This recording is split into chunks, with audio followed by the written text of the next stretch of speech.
Everybody? Better than that. Good morning. Good morning. Okay. Great to be here today. I am Assemblymember Kevin McCarty. Have the privilege of representing the 7th District right here in the heart of Sacramento, Tahoe Park.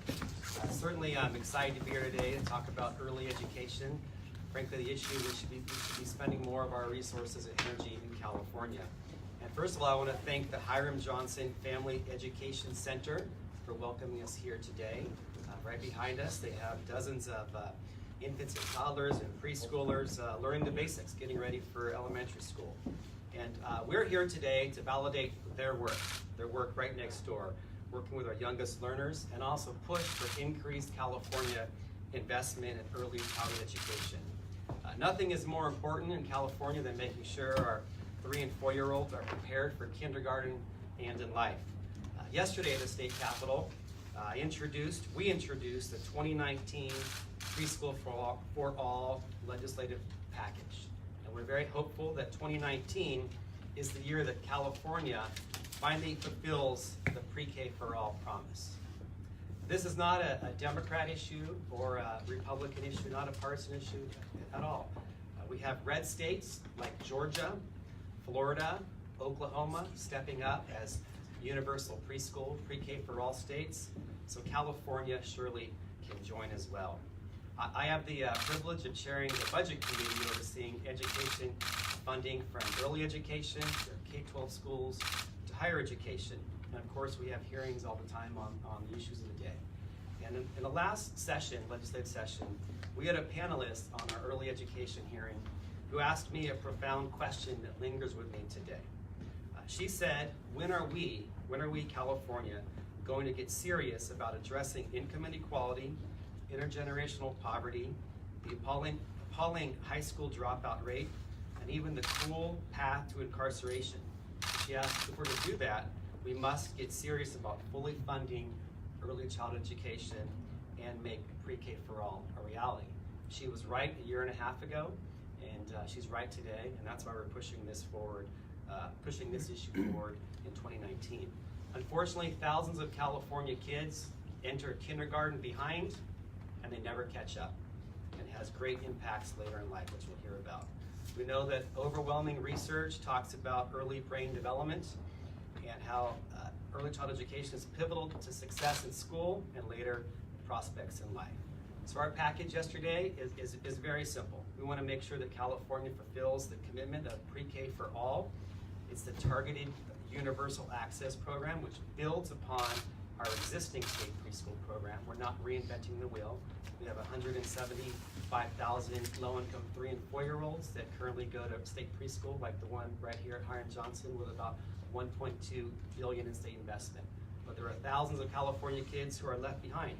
So we want to make sure we fully fund it so low-income, income-eligible 3- and 4-year-olds can go, but also middle-income families who are just outside the income limits also will have the opportunity to make a go of it.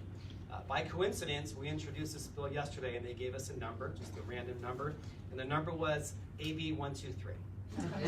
So we say that the message is very simple. Preschool for all should be as easy as 1, 2, 3. There we go. So that's bill number 1. Bill number 2 is AB 124, which will provide $500 million either in a bond issuance or potentially one-time money in the state budget that we have to focus on preschool facilities, to have more facilities like we have right here at Hiram Johnson. Our last bill, AB 125, will modernize, simplify, and increase our state reimbursement rates to make sure that these early learning programs are viable and can thrive. This package means that low-income kids from all neighborhoods will have access to the education they deserve and a real chance at success. Investing in our youngest learners should always be our #1 priority, and I'm proud yesterday we had 15 legislators sign on this measure along with us.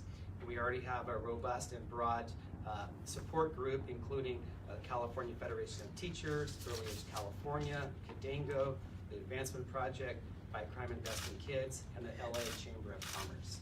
So we're just getting going, and thank you all for, again, joining us today. With that, I wanted to introduce our Mayor of Sacramento, Darrell Steinberg, who is not new to this issue.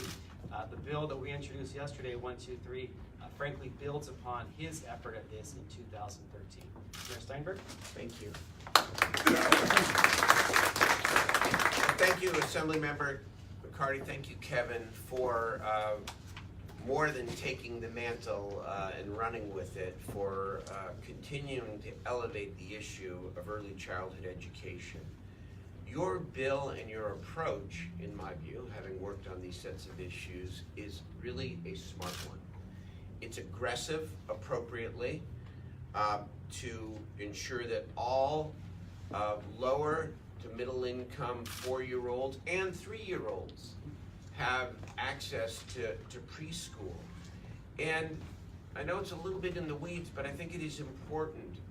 It would be easy to put forward a proposal, I think, and might be even popular, that says preschool for all 4-year-olds, regardless of income level. Preschool for all 3-year-olds. And that's actually a good aspiration.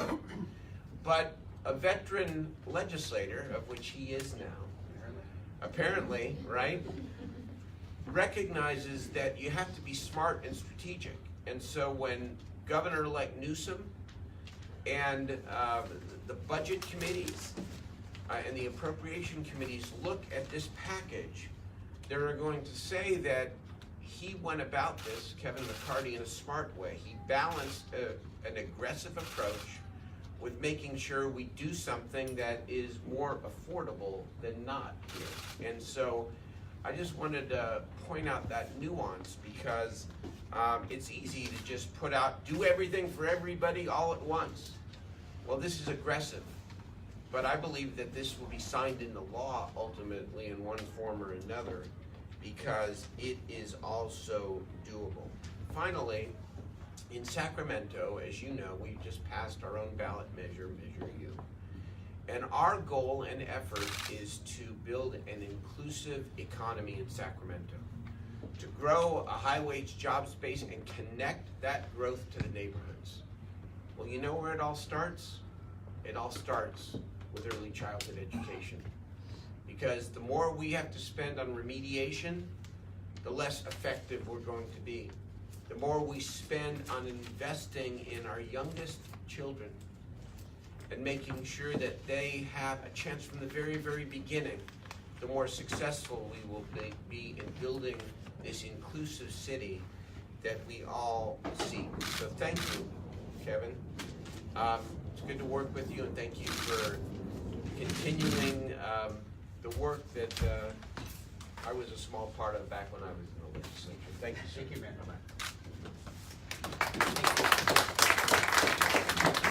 Next, I'd like to invite up our District Attorney, Anne Marie Schubert. This is an opportunity to show that law enforcement has a link with early education. She works also as a member of Fight Crime and Invest in Kids, and wants to talk about the importance of early education in law enforcement. Good morning.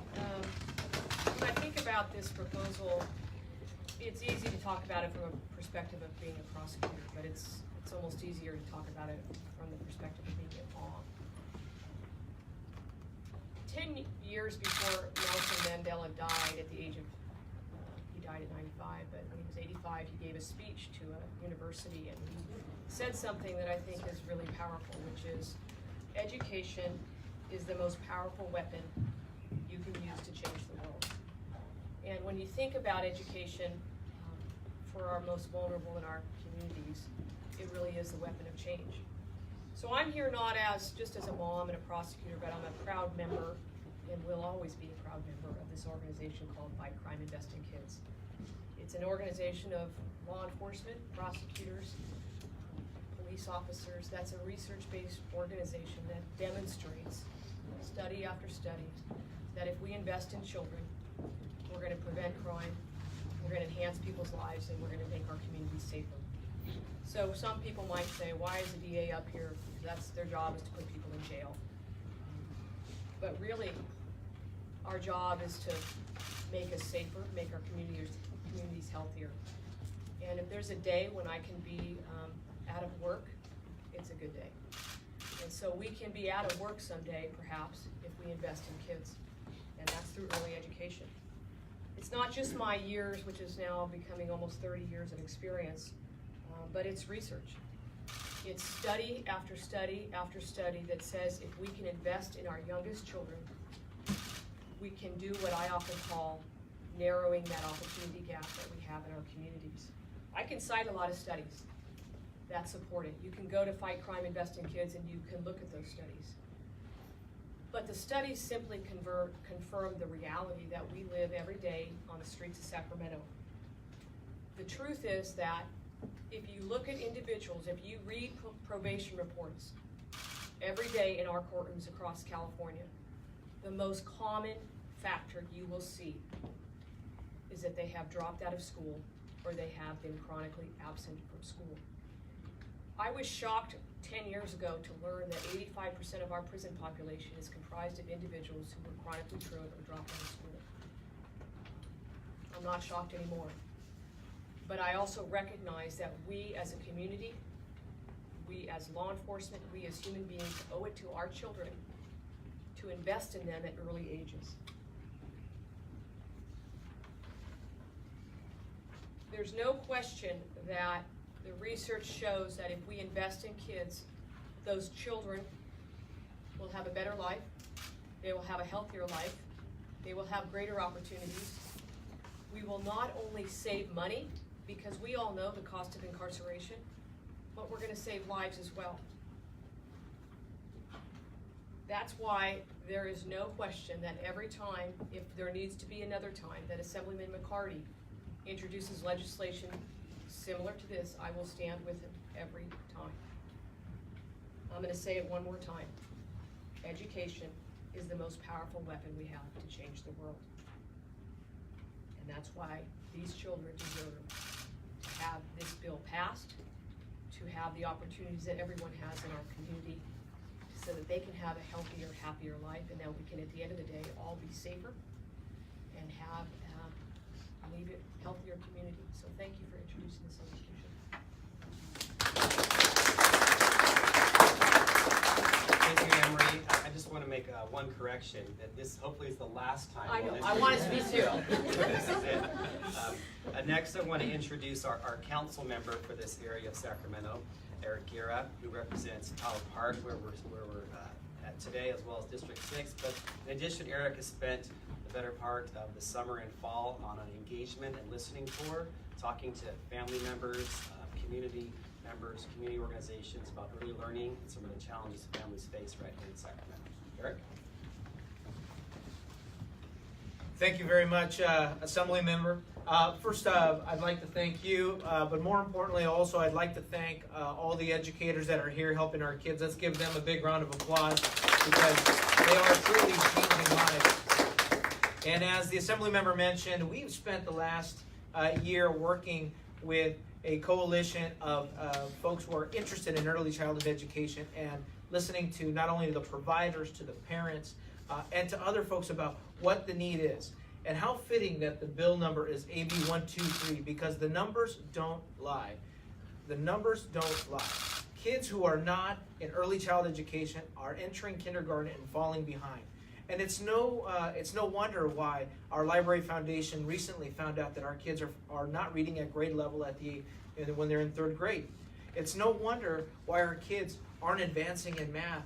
And we lost our robotics program here at Hiram Johnson because our kids weren't prepared at that time. They're falling behind before they even get a chance. And the issue here that I think the Assembly member's pointing out is that if we really truly value our kids, we should put our money where our mouth is and make sure that we put the dollars behind our kids. The fact is that all-day preschool, early child education is expensive, and it costs money. And in fact, it costs almost a full year of preschool is the cost of a year's college tuition. So if we're talking about equality, if we're ever going to really meet the injustices of social equality and inequity, then we have to make sure that we are helping our vulnerable kids succeed. And it's not even them. Our middle class families are struggling to do this as well. We all love our kids. We want them to succeed. And there are so many providers who want them to succeed as well. One of the things we found in our listening tour, that the facility costs, the actual things that we don't even think about on a daily basis, the short little chairs, the faucets, the little toilets, all of these things add to even having a facility. So if we can have the heart to do it, we have the energy to do it, but if we don't have the financial resources for a bond like the one that Assemblymember McCarty is proposing here, we're not going to be able to provide the facilities. And if we don't have the funding for the teachers and the people who are going to change the lives of kids, we're never going to make the change in our kids. So it's as simple as 1, 2, 3. The numbers don't lie. It's exciting. If we're going to make a change for our kids in our future, we have to continue to fund and do fully funded preschool, fund early childhood education. Thank you very much, Assemblymember McCarty, and all our partners here today. Thank you very much. Thank you. You've heard from our elected leadership here in Sacramento. Now we're going to hear from people who really make it happen, our educators. And I'm going to start with the VIP of today, and that's a preschool teacher. And we all should thank preschool teachers around California for making a difference. And with that, I'm going to bring up Tamika Elcluse, who is a Montessori preschool teacher here in Sacramento and a community advocate. Tamika?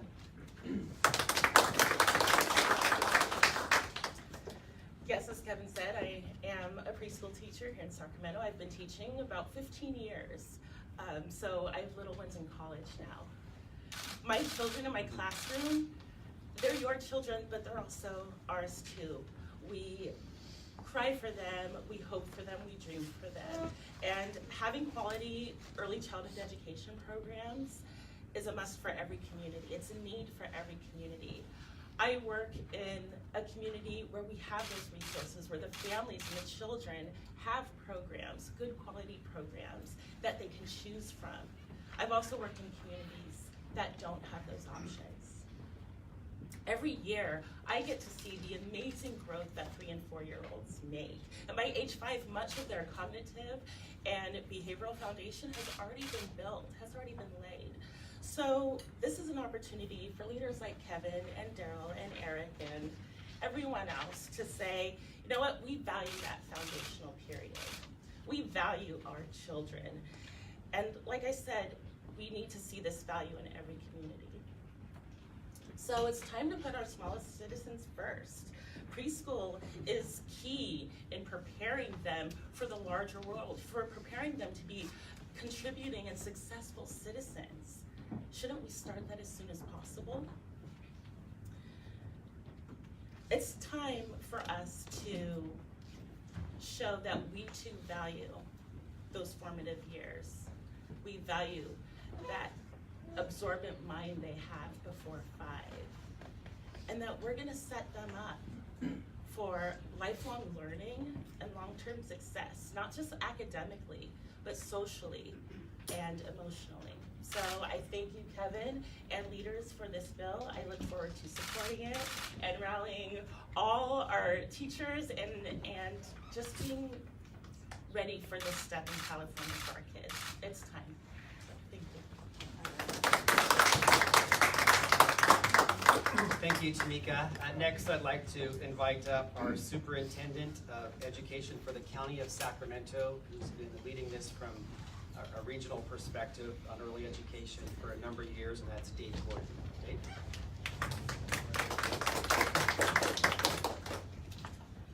Thank you very much, Assemblyman McCarty, and thank you for all of your leadership over the years on this issue. It's something we've worked on together for many, many years, but now it's really time. According to the American Institute for Research, right here in Sacramento County, 59% of 3- and 4-year-olds who would be eligible for services under the criteria under Assemblyman McCarty's bill are not being served because we don't have the capacity to do it. And it's not a question of lack of will. It's not a question of lack of ability on the part of the school districts to run the programs. It's simply a question of not having the resources. So these bills, I think, finally give us an opportunity to vision and deliver programs to all of our young people and make that investment. And I can tell you, I've seen it with my own eyes over and over again, that it makes a huge difference down the road. When I was the superintendent in the Elk Grove School District, we followed students and followed their performance over time across the grade levels, and the students who had preschool experiences absolutely did far better in school and were successful, graduated from high school, so it makes a difference. We're not starting from scratch either. We have the capacity to do this. I wanted to show people we had 60 plus community members worked on this early learning roadmap. So there is a plan in place already.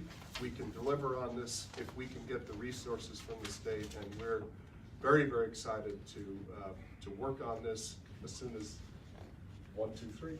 So, thank you.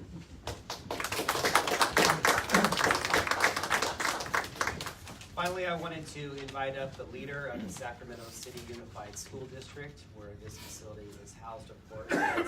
Superintendent Jorge Aguilar. He's been here a little over a year, but he's already making his mark and focusing on student achievement, starting with our earliest and youngest learners. Jorge? Thank you. Good morning. Thank you, Assemblymember McCarty and all of our partners here today. You know, the number one primary obligation of a superintendent is to ensure that every one of our students is on grade level. And that is not what we see in most of our school systems. And in large part, it's because of our inability to invest in our early learning programs. This past summer, we ran a program for kindergarten students that were not fully prepared to enter first grade. And we had to serve over 200 kindergarten students in Sac City Unified because they were already demonstrating a lack of readiness in kindergarten. I say that we were a year, 2 years too late, and that's the reason why we had to invest in students as early as kindergarten.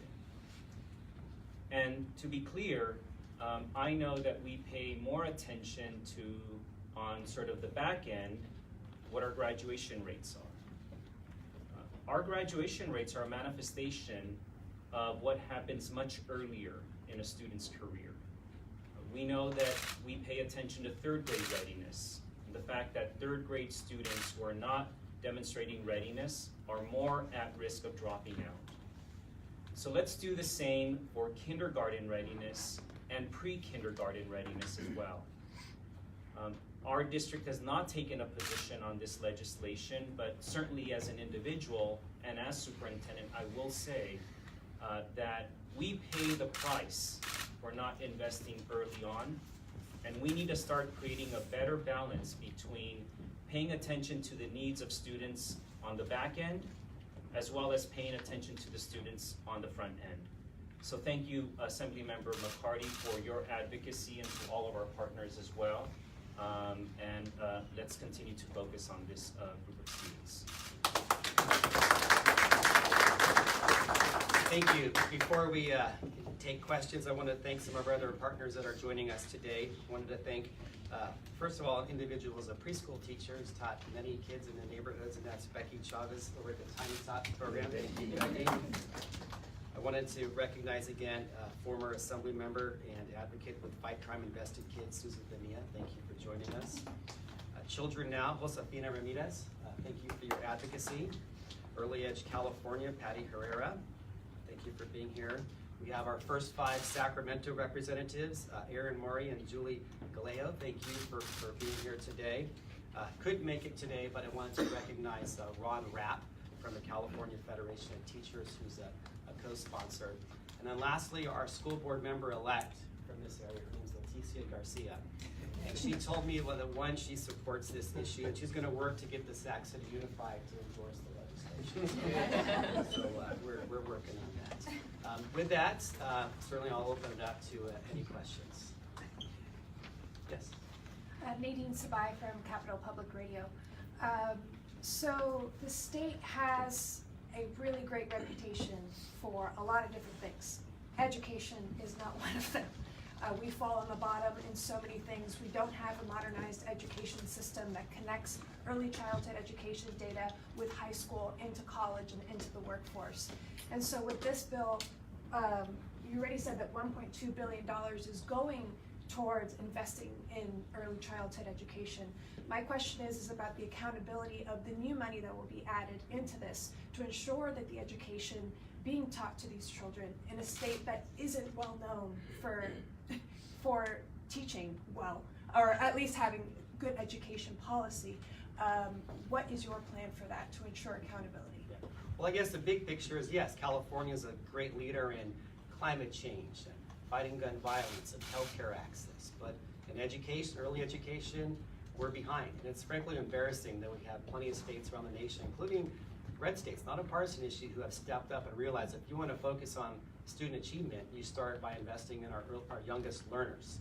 And so California is a big state with 40 million people, bigger than many countries. And so 1.2 billion may sound like a lot of money, but there are, as Superintendent Gordon said, tens of thousands of kids and thousands here in Sacramento who are left behind. And so we know the 1.2 billion spent for state preschool is being spent wisely. It's making a difference. Those kids are entering kindergarten ready to succeed, and there is an opportunity gap. And so we don't want to reinvent the wheel. So this will expand our existing infrastructure.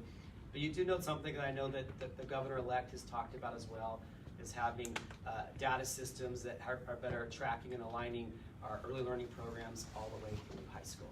Thank you. What is the additional spend for AB 123 with already 1.2 billion going in annually for early childhood education? What are you looking to bump that up to? We think if we adopt this program, it would fully fund all existing income-eligible 4-year-olds, for one. We would fund all 3-year-olds who are living in poverty. And then we would expand access to middle-income families who are just outside those income limits. Families that maybe live here in the Tahoe Park area that make, let's say, $75,000, but they're too rich to get the free preschool here, but they're too poor to pay the UC Berkeley type tuition costs. And so that would be about 100,000 new slots through this AB 123. We think it would be about 1.5 billion to fully fund it. We're looking at an implementation over a couple years, let's say 3 or 4 years. And so it really is, as our mayor said, viable and doable if you think about it in that way. Some of the money comes from the general fund, which has lots of competition. Some comes from the Prop 98 education budget because these are education programs. So we think it's viable.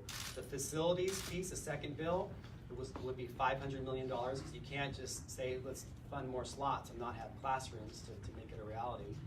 And the third bill, we're still doing some analysis of the numbers, but that would be several $100 million to increase rates and increase standards to properly compensate our preschool teachers as well.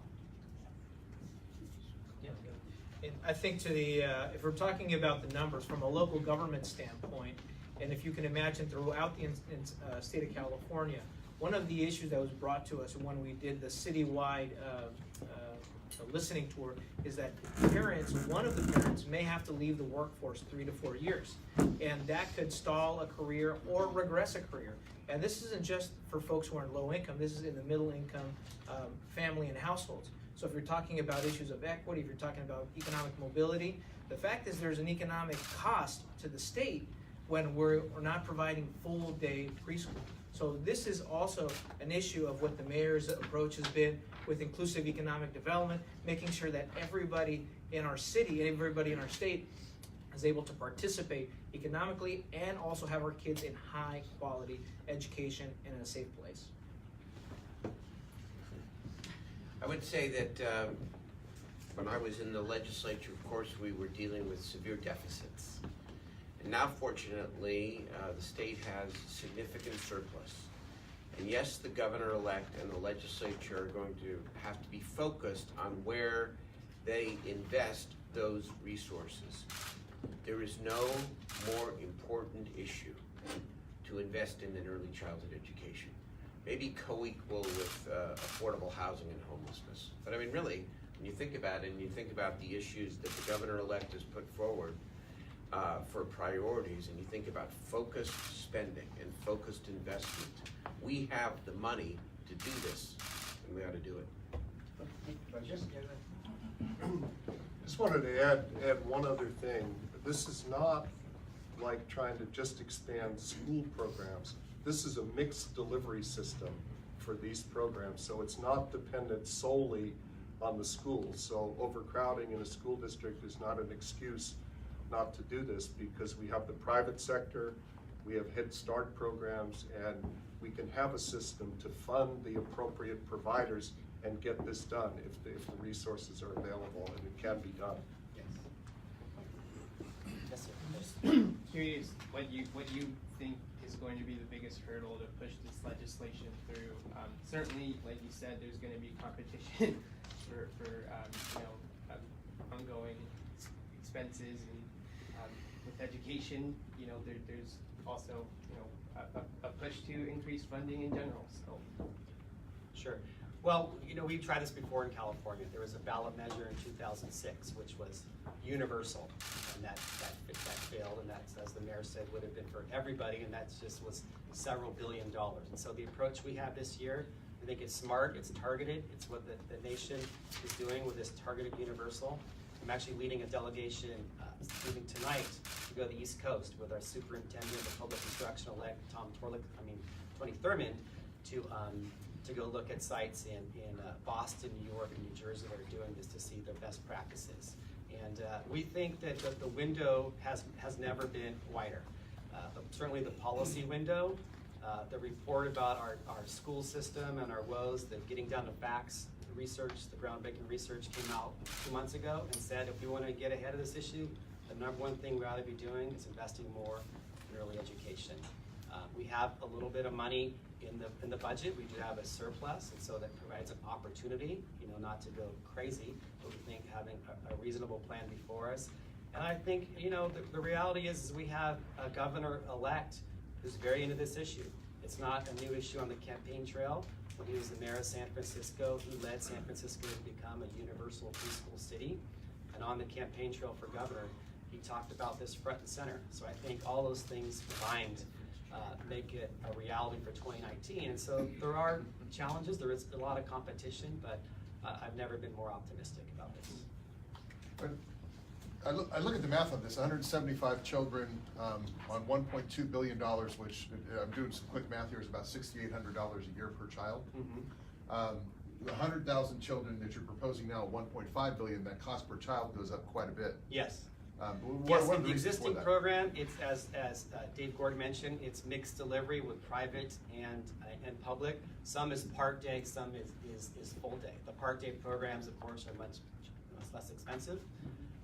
We're advocating for full day programs. That helps working parents the most, and we think it pays dividends in the long run. So that's why it's a bit more. Okay, thank you so much for joining us today.